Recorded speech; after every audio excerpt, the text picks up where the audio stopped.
It was roughly 2 hours past dawn by the time they entered the northern gate of Corlin Harbour. Ludmilla informed Clara about their additional passengers as she watched the scenery of the town go by. "Eh? Themis and Alessia are coming? Does that cause any complications?" "Not on my end. I was more wondering about yours." Clara's concerns gave rise to a half-dozen of her own. Ludmilla entertained Themis and Alessia weekly in her city manor when she was there, so she had a more relaxed mindset when it came to them. In reality, however, they were a vicar and her adjutant, who was a member of the temple guard. She bit her lip as she considered what was technically happening and its implications. In terms of rank, a vicar was the lieutenant of a bishop. Bishops administered a diocese, which could probably be considered close to a county in more familiar terms.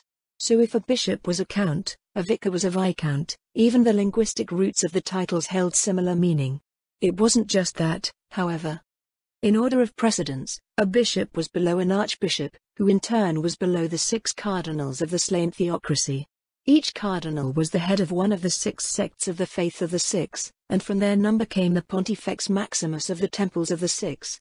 One could say that vicar was only a few steps away from being the head of the religion. The distance between steps was very large from an organizational standpoint, but the behavior of many transformed when it came to celebrities. To complicate matters even further, Erantal was the seat of power for the greatest of their gods, who had descended to live amongst them once again. The faithful in Erantal no longer saw the divine capital of the slain theocracy as the seat of their faith. In other words, Erantal was the new Holy See. Bishop Hostian was more important than an archbishop, and Vicar Themis was similarly promoted in their estimation. Vicar Themis? How do the faithful usually interact with you in Erantal? What do you mean? Themis tilted her head curiously. You see me in the city all the time. How should I put it? Do their observances differ in any way from how things were before the annexation? Themis leaned on her armrest, propping her cheek in her hand. They are more fervent these days, but that much is understandable. What are you afraid of? Well, I said that they would be ecstatic to see you, but, considering the circumstances, they might go berserk. Have you been doing something that I am not aware of? No, everything is as I reported. Then you are worrying too much, Themis smiled. I have no idea why people would go berserk if I showed up.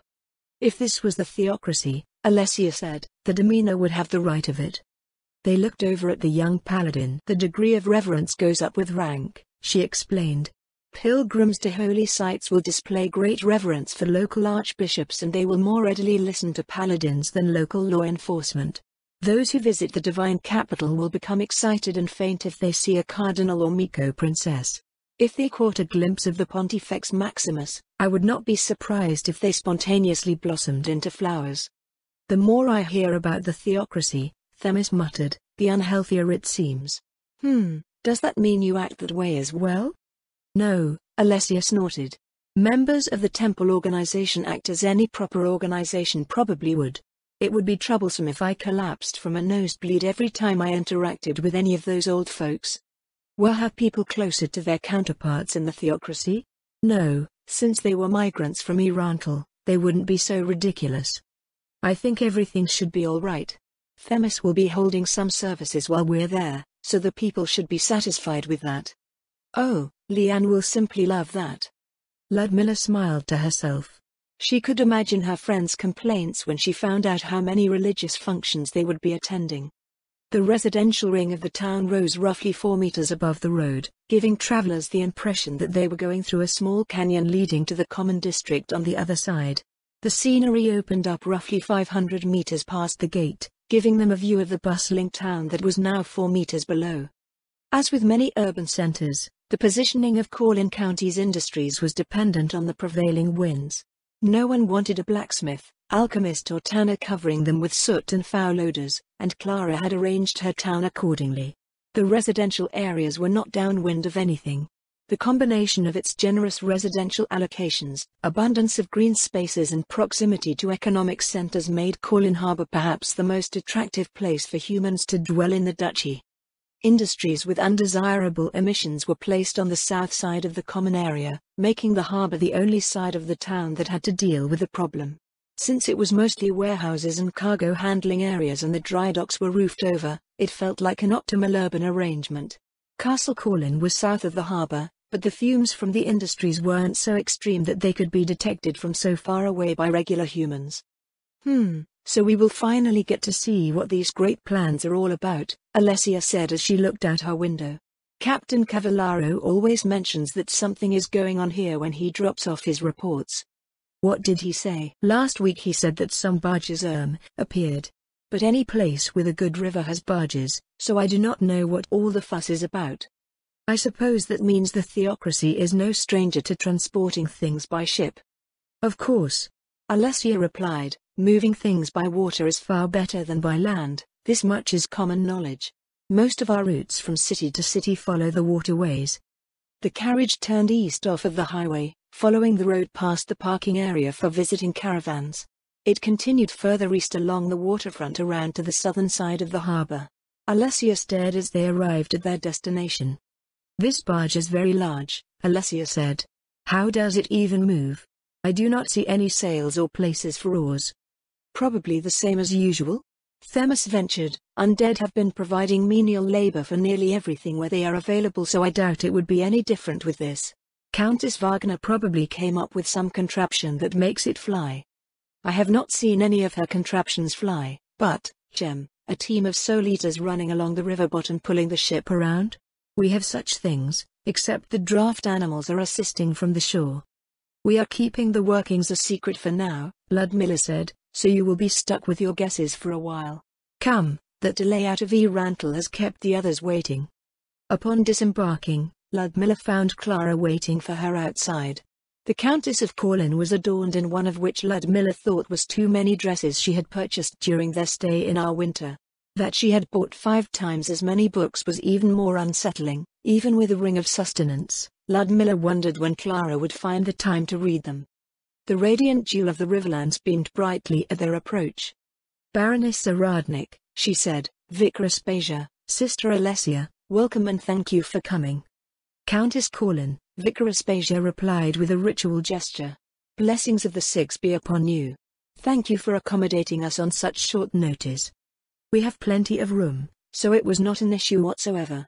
I will, however, ask that you mind the testing crew. We are still examining the performance of these vessels along their routes. All has been prepared, so we will be departing once you get your things on the ship. The main deck of the vessel stood over 2 meters above the waterline, so a flight of stairs had been fashioned to help people board. Alessia frowned as she ran her fingers along the hull before tapping it lightly. This is steel? The entire thing? The hull and most of the major components are fashioned from steel, yes, Clara replied. That sounds very expensive, Alessia said as they stepped onto the deck. The theocracy has naval forces but, how much does this ship cost to operate and maintain? Construction costs were as much as you might expect for a vessel made out of steel, Clara said. This vessel is operated by the undead, so operating costs are the cost of their lease. As for maintenance, every ship in the fleet uses runecraft and is immune to the wear and rust that one might see accumulated on a barge made out of steel. I have heard of this runecraft, Alessia said, but it was only for some equipment made available to the Adventurer Guild. A few of the highest-end items in the Adventurer Guild's point store were runecrafted items. Before she was bestowed with her current equipment, Ludmilla had her eye on several pieces. Unfortunately, her point income was so dismal that she could never hope to purchase what she wanted before a full-time adventurer snapped it up. Even with her new equipment, there were a few things that she thought might be useful. She still earned a modest point income as a trainer and proctor, but the changes to the Adventurer Guild budget probably meant that it would be that much harder to buy anything. Then again, she did have forever to save up. Most of the practical applications derived from runecraft are in the civilian sector so far, Leanne said as she and Florine walked over to join them. It's mostly in use for domestic vehicles, though, kind of a waste elsewhere. Were you not trying to sell runecrafted goods to the Empire? Ludmilla frowned. Yeah, about that. Well, I guess you were off doing your army thing while we were running around trying to market the stuff. People feel that there's too much risk. Should they not pay for themselves over time? Ludmilla asked, or at least that is what you were saying back then. It made sense to her, at least. Once runecrafted assets paid themselves off, The next to negligible maintenance costs would make for greater profit margins. Soul Eaters could not only handle far more freight than draft animals could, but also work tirelessly day and night. The combination made for a revolution in logistics. Well, after going around for a bit, Leanne said, I think we were too eager. Prices that we thought would be reasonable were generally off-putting to our potential clients. They have risks to consider that we don't. Such as competition, for one, Leanne told her. The vehicle frames with rune-crafted components make them effectively immune to regular wear and tear, but that doesn't mean they're immune to sabotage. All competitors need to do is break their stuff. Additionally, the models that don't use Soul Eaters can be stolen. Criminal activity was problematic precisely because criminals were very good at what they did. While this sounded like a banal line of thought, Ludmilla's awareness of class levels gave it new meaning. Normal people were practically helpless against experienced criminals. Skills, abilities and everything else that came with class levels required experts with the capabilities to counter them. If someone with stealth classes did not want to be caught, they couldn't be without suitable countermeasures. Even without concealment, there were a myriad of other measures criminals could resort to that required specialized defenses.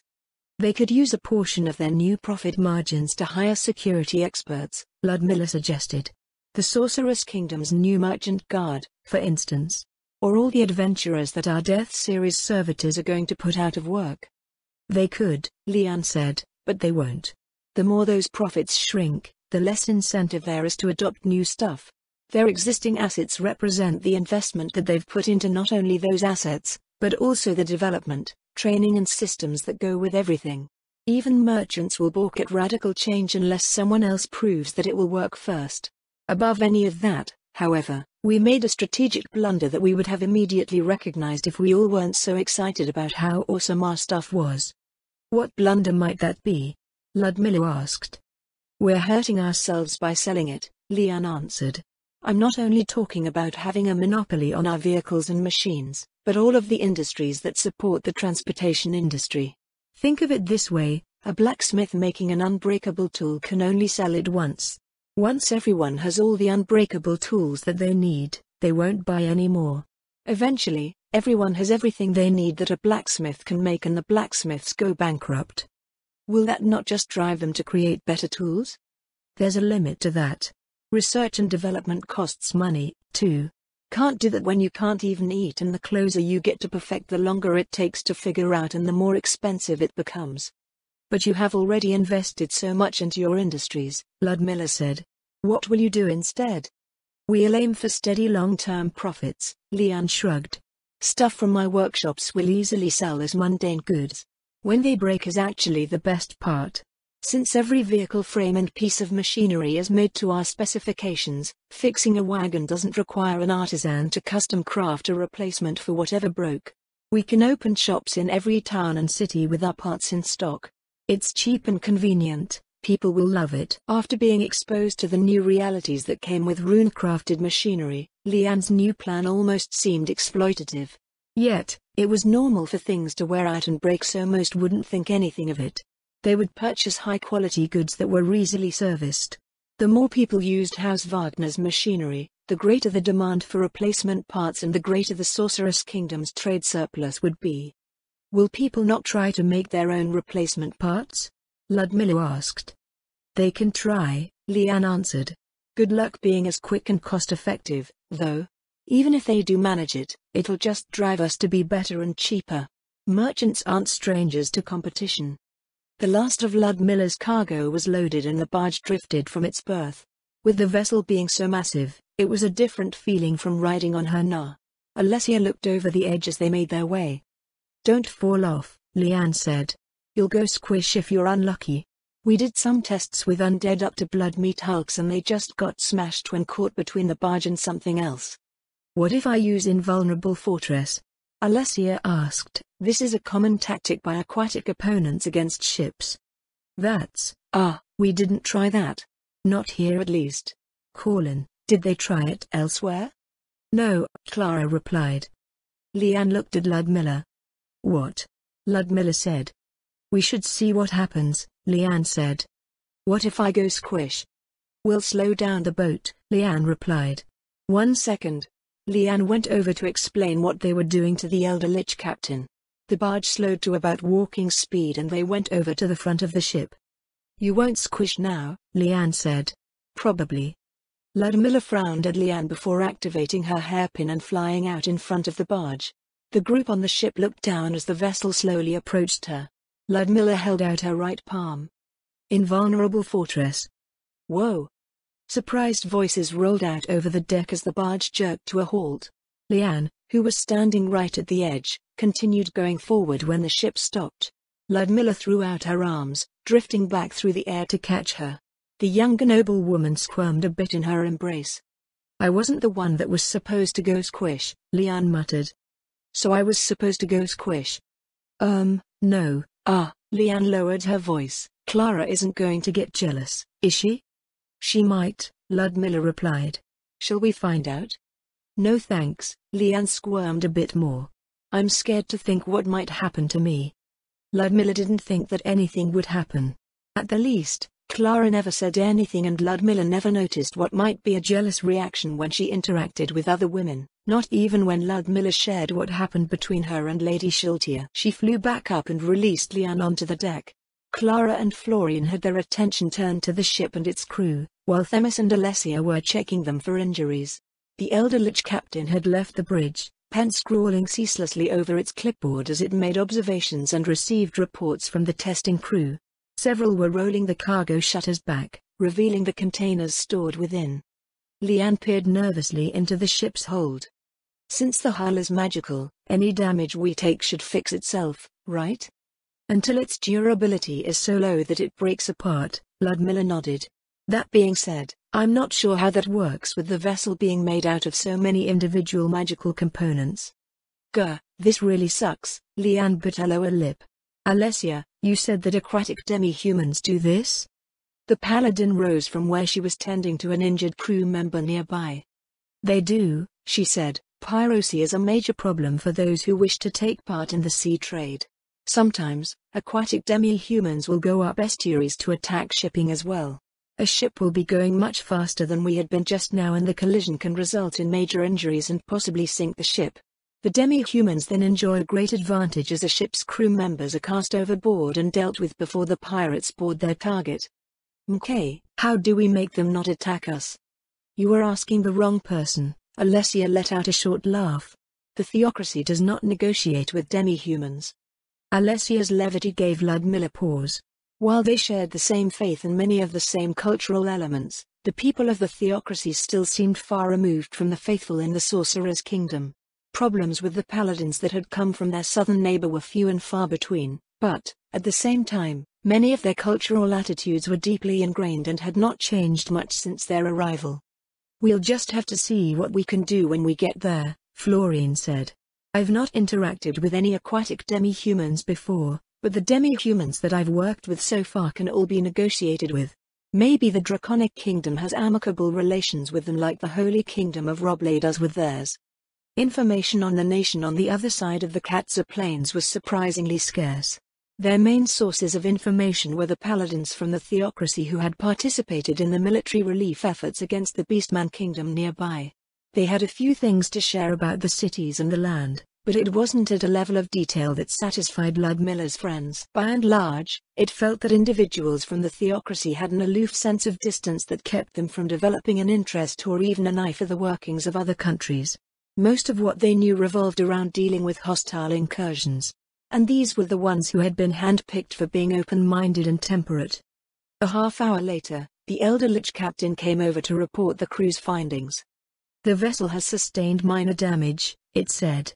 "Initial assessments estimate that a dozen such incidents would warrant time in dry dock to effect repairs."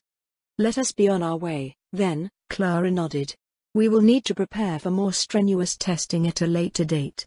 If a collision at that speed does that much, I am afraid of what will happen at cruising speeds." "I thought that there were tests in the north for collisions with rocks and such," Ludmilla said. "There were," Clara replied. "The barges just crushed the rocks and kept going. If someone picked up this barge and threw it at Erantal, it would go straight through the wall without sustaining too much damage. We never considered that someone might stand in front of one to try and stop it with martial arts." The same goes for anything, no? Alessia tilted her head. Well, I suppose civilians do not think of such things. A horse, a wagon, a chariot, a charging demi-human, a sturdy warrior will put a stop to them all.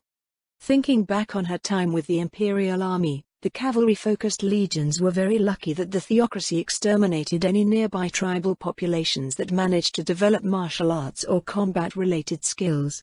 Their tendency to open with charges against an enemy force would have resulted in disaster if they had tried fighting the goblin army that had invaded the upper reaches in the summer. Leanne led their group around the ship, though there wasn't much to see. A barge was essentially a rectangular boat designed to ferry freight, and the propulsion system of the ship was still confidential. They eventually settled to just watch the scenery go by as they departed the harbor. This barge is very fast? Alessia furrowed her brow as she eyed the distant shore. How long is it to Warden's Vale? We haven't made the trip yet, Leanne replied, but it should be around 6 or 7 hours.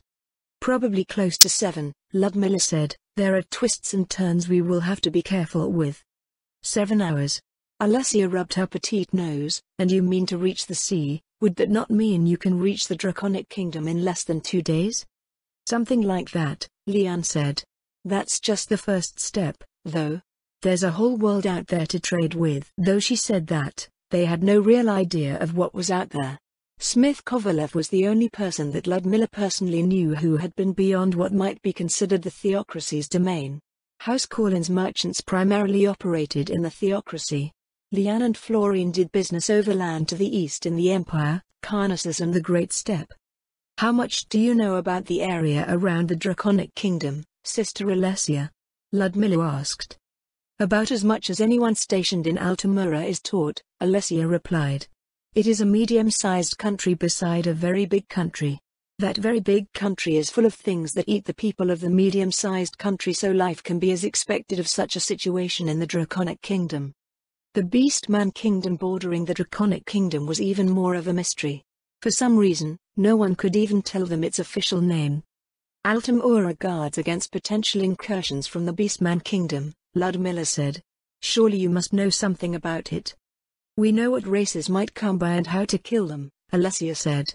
There are many different types, but they are mostly the carnivorous sort. Lions, tigers, bears, things with sharp teeth and claws. You said they are mostly the carnivorous sort, Florine noted.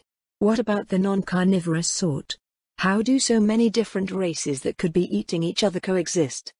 This is not something I have any knowledge of, Alessia replied.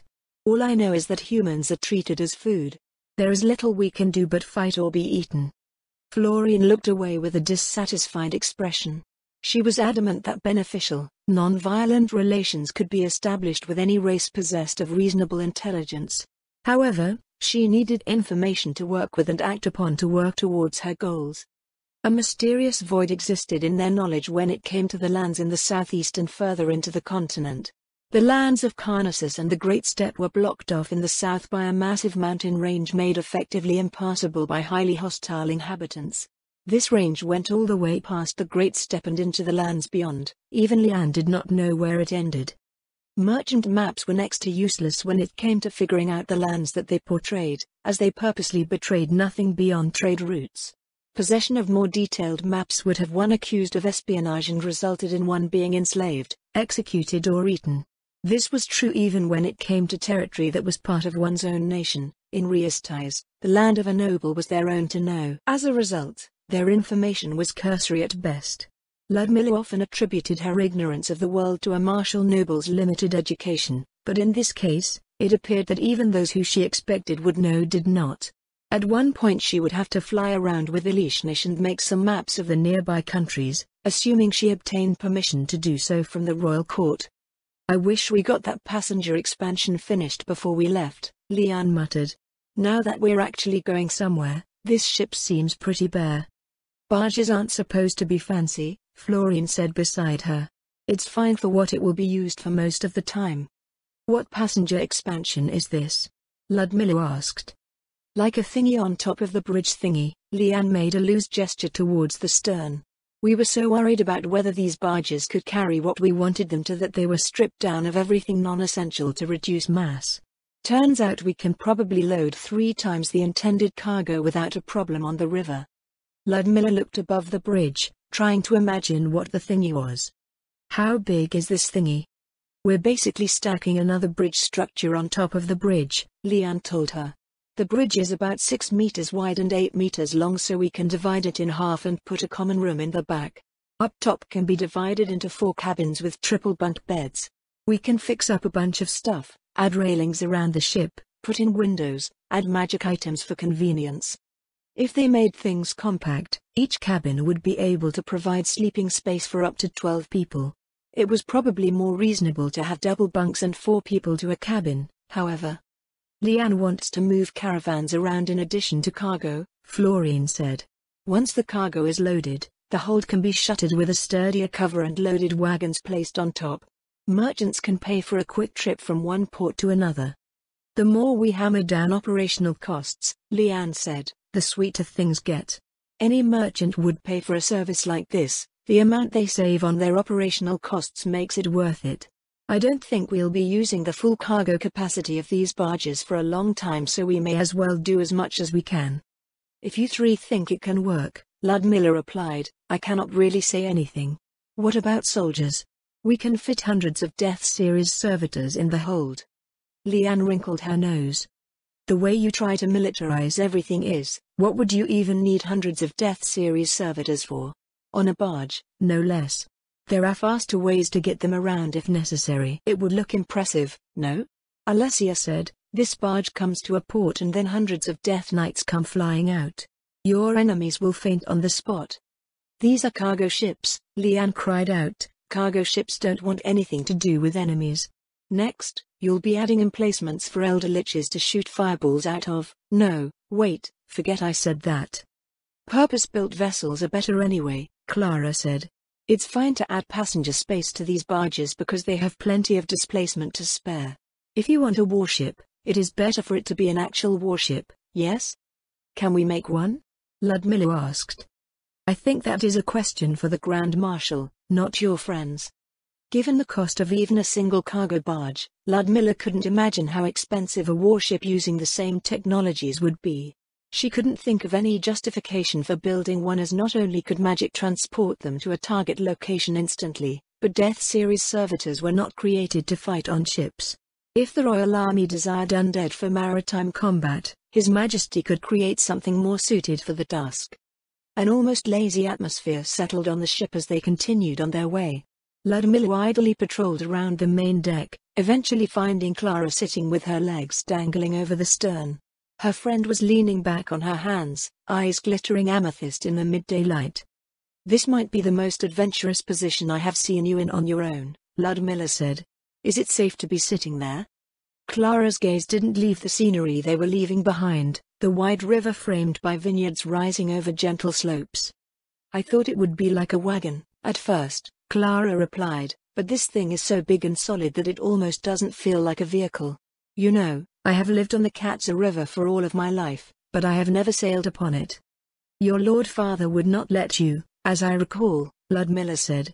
He was afraid that his precious jewel would get carried away into the Katza plains. His precious jewel went there anyway, Clara smirked. Even after seeing them train, I still squirm a bit thinking about the paladins and their squires fighting out there. Ludmilla looked around before sitting down. Clara shifted closer, leaning lightly on her shoulder. I am guessing it did not go at all as you expected it to. Ludmilla leaned back against her. It was just so normal.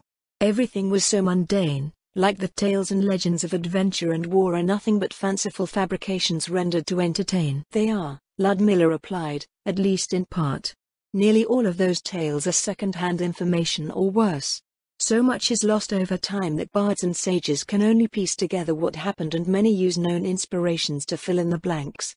Even if the information is first-hand, a regular bystander would not know what is happening if they were witnessing a true battle involving combatants past Mithril. Even platinum-ranked fights involve movements that can be difficult to keep track of. The dreamer appears to convey things in a manner that professional combatants find authentic, Clara noted. The dreamer made a certain someone act everything out over and over again until she was satisfied. I doubt whoever chronicled the tale of the 13 heroes had any such luxury. What about the Grand Arena, then? There is a high degree of showmanship in the Grand Arena, Ludmilla replied. While it is true that injuries and fatalities are commonplace, the purpose of those bouts is still to entertain. It would not be very entertaining if a combatant simply exploded on the spot. Can that happen? Oh yes, Ludmilla smirked. It happens regularly when the difference in combatants is wide enough. People become pieces of people the moment someone strong enough comes through. Her work with the Imperial Army was the first time she had earnestly fought against the living in such a manner. Between her new undead nature and the capabilities of her equipment, Ludmilla probably shocked herself more than she had shocked the soldiers she was working with. At the same time, she was made to realize that, even with everything she now had at her disposal, there were powerful beings aplenty that would not go down so easily or outright outclassed her. Well, none of that happened with the squires, Clara said. Everything was strangely rational. Skeletons only had crude weapons, or none at all, and they could not get through the squires' shields and armor. Warhammers crushed bones as one might expect a hammer to. I came out of the experience thinking, well, of course things would happen that way. That is the world that most people live in, Ludmilla replied. And it will continue to be that way unless some catastrophe befalls us.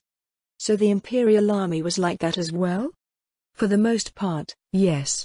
At the same time, I understand why the Empire puts so much faith in its institutions. Through training, discipline and tactical excellence, regular humans can achieve significant results. It is both inspiring and empowering, especially when many come together in common cause. At the same time, it is dangerous. Dangerous, Clara murmured, because they are blind.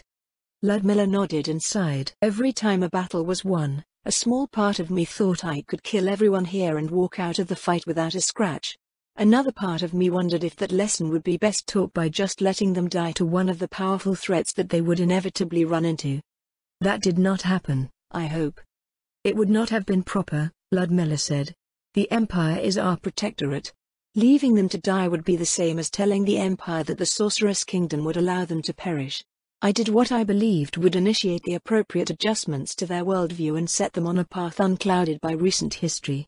Well, as long as you did not think too much about it, you probably did the right thing. The barge slowed as it went into a slight turn. Ludmilla reached out to put an arm around Clara's shoulder, unsure how far the vessel would list. Clara took advantage of the situation to snuggle closer. Ludmilla released a small breath. Still as spoiled as ever, I see. I will have you know that I have been working very hard, Clara pouted against her collarbone. Enough to deserve a little bit of spoiling. Their journey brought them south out of the narrow canyon at the northern end of Warden's Vale, but the familiar scenery of Ludmilla's home no longer immediately opened up to people traveling on the river. With the changes to the valley floor, the canyon saw a sort of extension as the surface of the lake replacing the floodplain was roughly 30 meters higher than the river at the entrance to the canyon. Lord Mayor had scooped up the northern half of the old marsh, creating a deep aquatic landscape for races that might eventually show up and make their homes there. The granite bedrock had been reshaped into solid embankments roughly a kilometer across, separating the river from the reformed body of water. As a result, travelers could see the range above the cliffs to the eastern shore as could they see south along the course of the river. The scenery past the west bank gradually opened up as they progressed and the river rose in elevation, but since even the city island was a good 10 meters above the river, one couldn't see the lake unless they went ashore. A part of her lamented the loss of the old view, but at the same time, the changes ultimately made Warden's Vale a more vibrant place. I am enjoying this view so far, Domina, but there is something wrong with one of your mountains. Ludmilla couldn't say that Alessia was wrong, as it did appear that there was something wrong with one of her mountains. The mountain in question was Mount Verilyn, which, as Elishnish had claimed it would be, was still crowned in ice. Winter did dump quite a bit of snow onto the peaks around her home, but the range around her companion's territory was already well on its way to shedding its seasonal coat. The Frost Dragon's home, however, was covered in snow all the way to the base of the mountain. I might not be a druid, my lady, Themis said, but even I can tell that it should not be like that. Not that it is an eyesore or anything, it is quite pretty, in fact. A frost dragon started layering there last autumn, Vicar, Ludmilla explained. She said something about the mountain eventually forming glaciers, but it felt like an exaggeration at the time. She pondered what the radical change to the mountain would mean for the rest of her territory, but the peaks outside of the lands granted to Elishnish appeared to be no different than any of the previous springs. Since she didn't feel that it was bad for her territory, Ludmilla generally shared the same assessment as Alessia and Themis. Mount Verulan had a nice, iconic feel to it that improved the scenery of the Vale. I feel like there's a missed opportunity here, Leanne frowned. You want the city to be based on the military and magical-related industries, but it's way nicer than Nyxhaven here. If you develop some high-class districts, rich people from all over the place will come to escape the summer heat. With the administration's urban standards, Florine noted, every town and city will eventually be like a high-class district in the Empire. Except they're missing the big spaces, Leanne replied. Except for that, Florine conceded. There will be plenty of green areas all over the city, Ludmilla told them. Everyone will have big spaces to enjoy, not just the wealthy. I have no intention of turning it into an ugly urban scar like our winter. This was a point that she would always stand firm on. In accordance with the wishes of her ancestors, Warden's Vale would remain a verdant natural sanctuary for its residents. The Empire's capital was repulsive to her in ways that she didn't share with her friends. It was a place that reflected the character of a country that had cared little for living in harmony with the world. She had no interest in turning her home into an endless sprawl of ubiquitous buildings lined along desolate, sun-baked streets. Profit and productivity were all well and good, but not at the expense of the land. Lady Aura and Lord Mayor heartily supported the notion and periodically stopped by to help with one thing or another. You have plenty of land, Leanne said. Just let us build a palace or two. If you want to come over, Ludmilla replied, you can just stay over at my place. Didn't you say that your place was a repurposed shop house? That is a temporary residence. I will have a proper one in the citadel sooner or later. Temporary appeared to be the main theme of the harbor settlement so far. Everything was pending some other thing which was contingent on a whole slew of other things. Her permanent residence wouldn't be constructed until the plans for the city's administrative district were finalized. Those plans awaited the finalization of the plans for the city's main citadel, which was pending Ludmilla's ongoing research and development of the city's defensive doctrines, the design of its fortifications and the materials that would go into them. Once she had a more solid idea of those, she could go ahead with construction, but everything would eventually see a replacement with time. Even the military base structures, forge complex and the faculty of alchemy and the citadel district would be replaced with improved buildings when it merited the cost. The one thing that could not be changed, however, was Glaza's tree. Once she put her roots down, the design of the city would forever be planned around her. Zaradnik's got that look again, Leanne said. What look? Alessia asked. The mother look, Leanne answered. It only happens when she's thinking about her kids. Themis and Alessia leveled silent stares at Ludmilla. The vicar said. Since when did Lady Zaradnik have children? The last one was around winter, Leanne said. We have not seen her for some time. Could it be that this trip to the Empire was an excuse to hide a pregnancy? I did not know that the demeanor was such a sinful girl, Sister Alessia intoned. To think that I had so much respect for her. Leanne stepped behind Florine, who in turn moved away.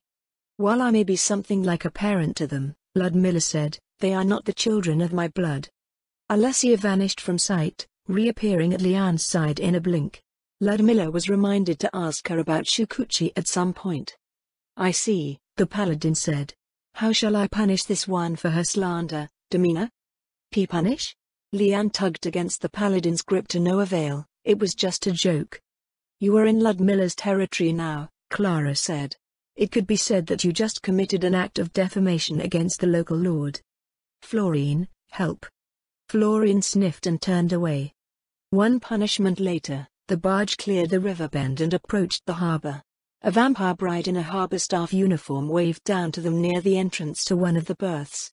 What is that orange stick she is waving? Themis asked. Just something to signal vehicles with, Clara answered. They are used all around the duchy where construction is being directed by the Ministry of Transportation. I have never seen them used before then, but they seem to be very useful. The barge slowed and turned to align itself with the entrance to its berth. Periodic creaks filled the air as the gates swung inward, revealing a narrow channel similar to the locks in Corlin Harbor. The channel was cut into the stone of the island, ending in a dead end approximately 60 meters from the gate. This is different from Corlin Harbor, Alessia said. Is there a reason for this? They're different concepts for raised and fortified harbors, Sister Alessia, Clara replied. They each have their benefits and detriments. For instance, since the berths in Warden's Vale open directly into the river, it is less prone to traffic problems. The downside is that there are fewer berths for the same stretch of waterfront. It will take a while to figure out the optimal design. Is there a need for raised and fortified docks, Lady Corlin? Themis asked. The Sorceress Kingdom's security is second to none. There may not be any pressing need for this sort of security in the Sorceress Kingdom, Vicar Aspasia, Clara answered, but it may eventually be required elsewhere. The more practical reason for these raised harbors is that the Katsa River can experience heavy flooding. Since the difference between the wet and dry seasons can be up to 5 meters, we needed a way to ensure that the water level was stable for operations year-round because these barges are highly dependent on harbor infrastructure to function optimally. A shadow fell over them as the barge slowly slipped into its berth. The gate closed behind the vessel and the water slowly rose to bring them to harbor level. Alessia looked over the edge of the vessel to watch the swirling waters below. Where does the water to fill this lock come from? Water from the lake on the other side is channeled under the city, Ludmilla said. All one needs to do is open the appropriate valve to fill any of the berths. It is a lot easier than Corlin Harbor, where pumps are used to fill a reservoir. Come to think of it, they might need more of them once our barge traffic is frequent. You speak of these ships in the plural, my lady, Themis said, but we only saw this one in the harbor. Are more being constructed? The others are already on the river, Clara replied. They are being put through their paces and making sure there are no surprises on the way to the sea. In addition to what Clara mentioned, they were delivering cargo handling infrastructure to lagers.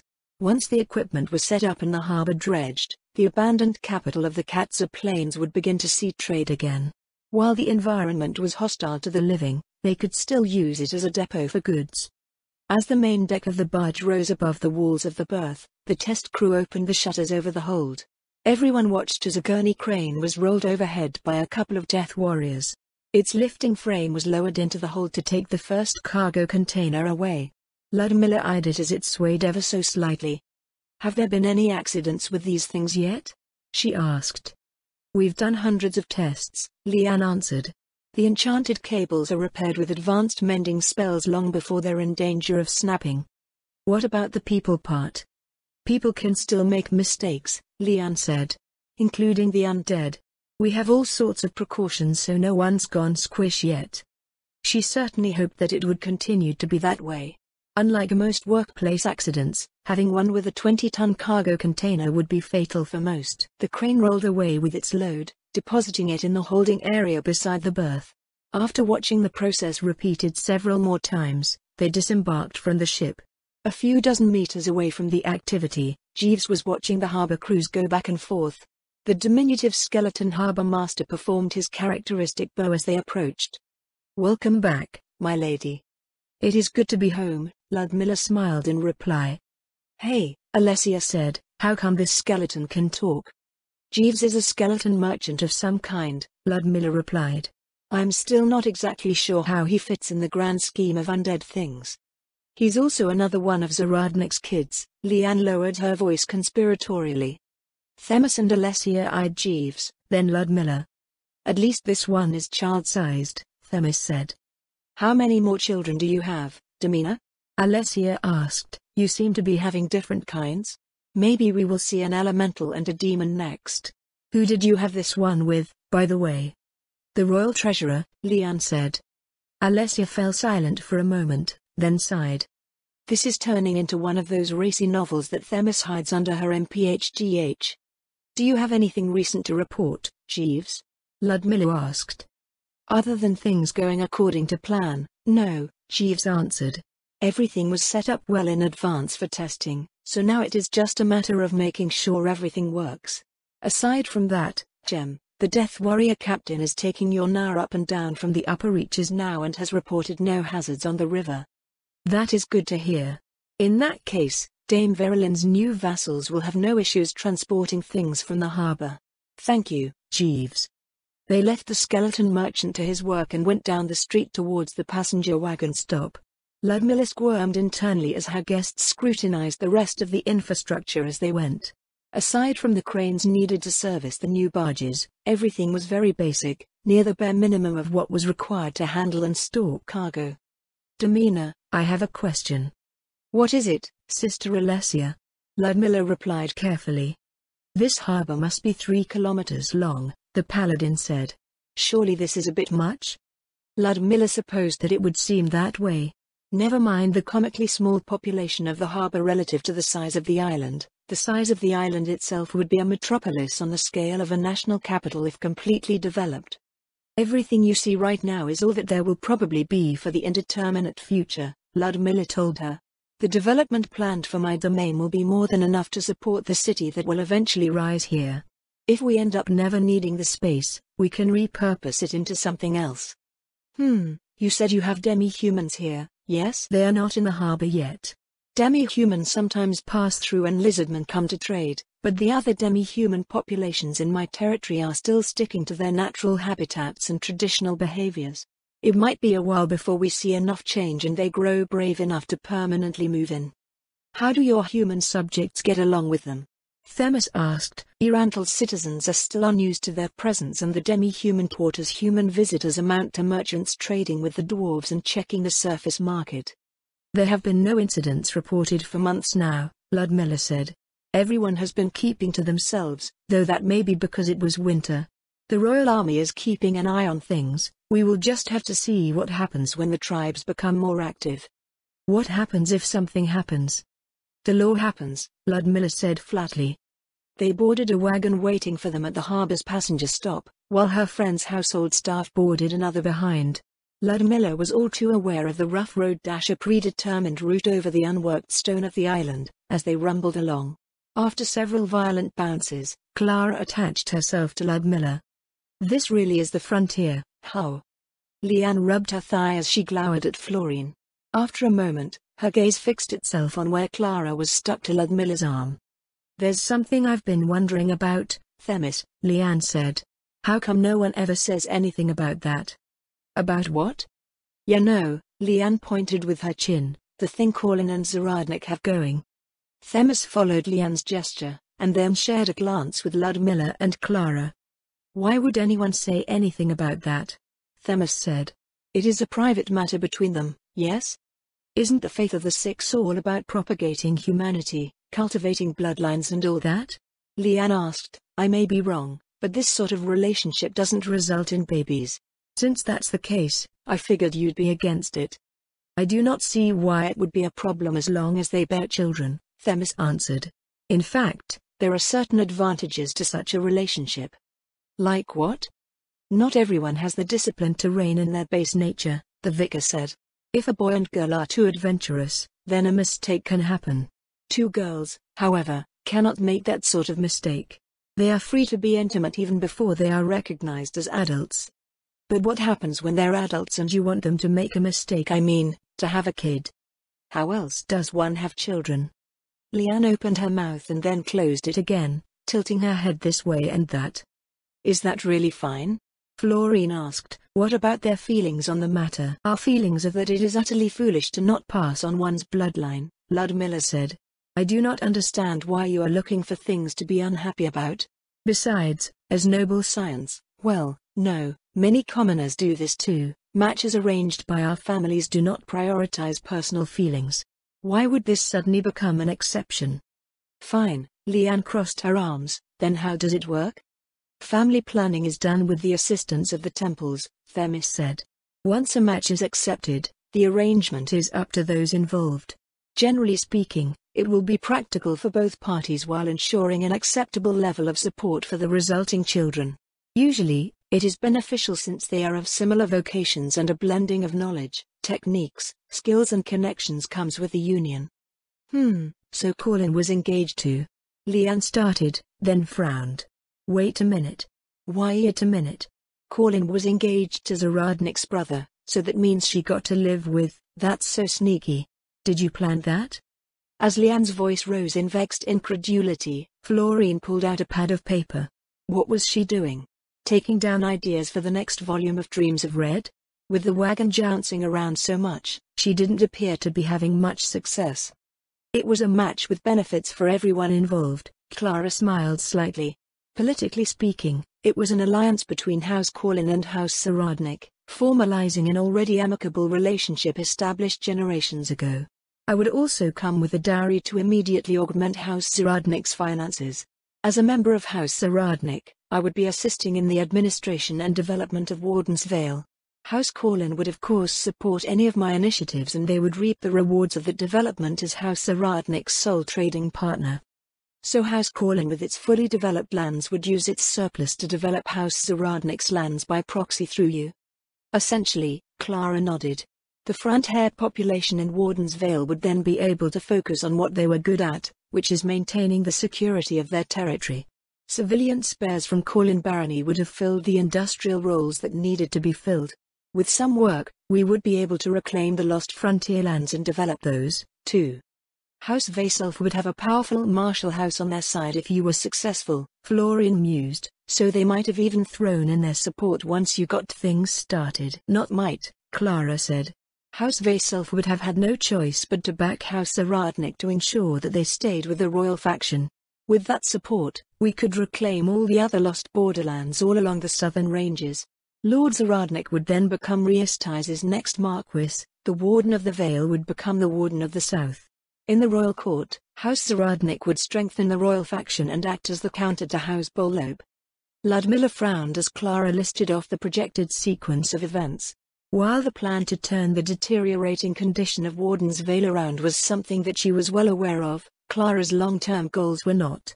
Then again, their success was contingent on many things, and politics weren't Ludmilla's strong suit in the first place. She idly wondered how her taciturn father might have behaved in the royal court as a marquis. And what would Ludmilla do? Leanne asked, just run around stabbing things as she does now?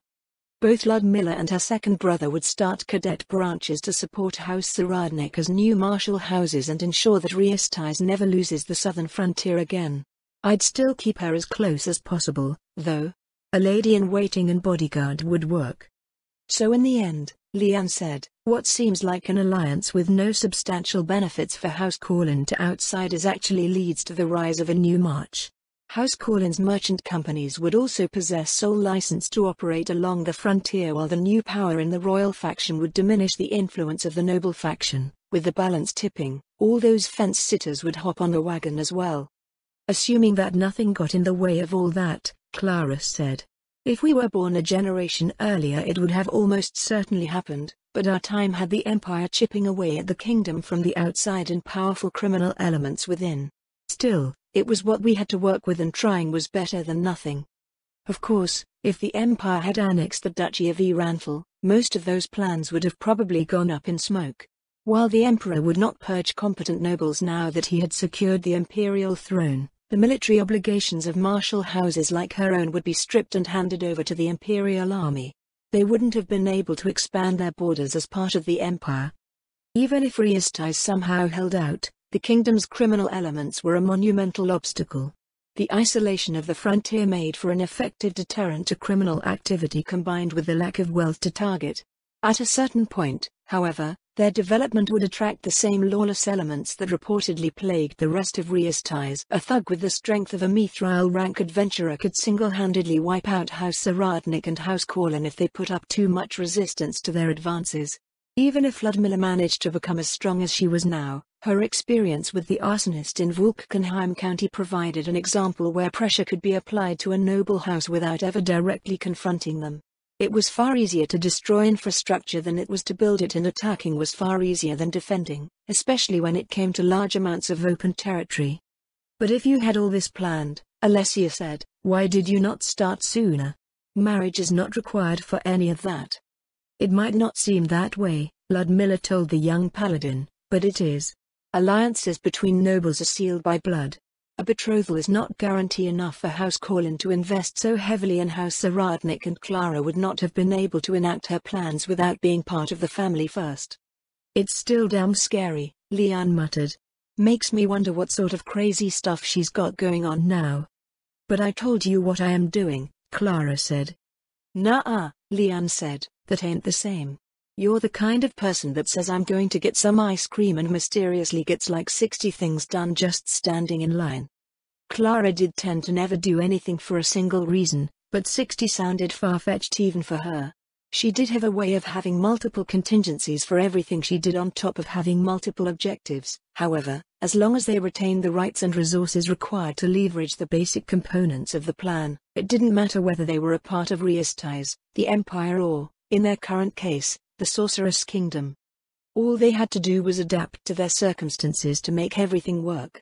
The radical changes that came with the Sorceress Kingdom made it so that Clara had to focus her time and resources on her own territory, but, at the same time, the amount of assistance required to enact the appropriate changes was negligible. There is no guarantee that everything that I do will work out exactly as I say, Clara told Leanne. Unlike your machines, all of those things that I set in motion are contingent on circumstances that are constantly in flux and similarly require constant adjustment. Keeping everyone up to date on every little thing becomes an increasing waste of time and effort the further away one is from enacting any sort of direct action. One required a great deal of trust to work with Clara. The way she communicated was divided into letting people know what her broad goals were and letting people know the specifics of her plans that were relevant to them. She was like General Ray in that sense, but the sheer scope and depth of whatever she set her mind to was closer to individuals like Prime Minister Albedo. Her methods were frustrating for those who were accustomed to being in control. Conversely, those who entrusted their time and talent to her were more than duly rewarded. Well, Leanne said, so long as you don't spring something absolutely insane on us, I guess, though what we're doing right now might qualify as that. Does it? Clara tilted her head curiously. I thought it was quite reasonable. To us, maybe. If you went and told some noble in Baharuth or Riesties about it, they'd dismiss you as a lunatic. Hell, I can't wait till we get to the Draconic Kingdom just to see how they react. Ludmilla wasn't sure if Leanne meant that in a good or bad way.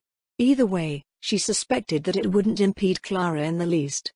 The wagon slowed to walking pace as they closed within 100 meters of the cluster of stone buildings that passed as the harbor's village. With what started as a square plaza 250 meters to a side, the structures in the vicinity now rose along several lanes that radiated in all directions. One could categorize the village's buildings into 3 types. Houses nearly identical to those raised for land managing tenants in the rural villages made up roughly half of the structures in the settlement.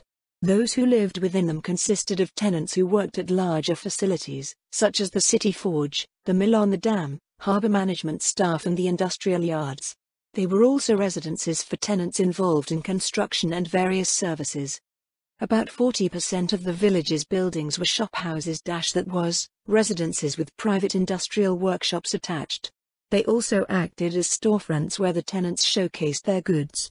Ludmilla's Manor was one such workshop. Its main floor was converted into a combination hall, kitchen and administrative office. The second floor contained the war room and chambers for the household staff while the third floor was her residence. The basement remained a storage area for food and other supplies. The remaining village structures included a schoolhouse, militia office and shrine. As far as villages went, it was an excellent one, but it was still too small to qualify as a town. It was also fairly ugly, being a collection of stone buildings on a barren stone island. Ludmilla couldn't stop looking back and forth between her guests as they seemed to scrutinize everything. I ordered 2 unoccupied shophouses to be prepared for Wagner and Garnier, Ludmilla said. Will that be all right? Of course, Florine smiled. I hope there aren't too many curiosities in Wagner's place. She'll dismantle everything and there's a non-zero chance that the place will burn down. But the buildings are constructed out of granite, Ludmilla frowned. It just happens, Florine replied. Leaving it at that ominous note for later investigation, Ludmilla turned to address Themis. Vicar Aspasia, she said, I had a single unoccupied shophouse prepared for you and Sister Alessia. I hope that is all right. Of course, my lady, Themis replied. Your generosity is, as always, much appreciated. Then I should let you all get situated, Ludmilla said. I will see you all later for dinner.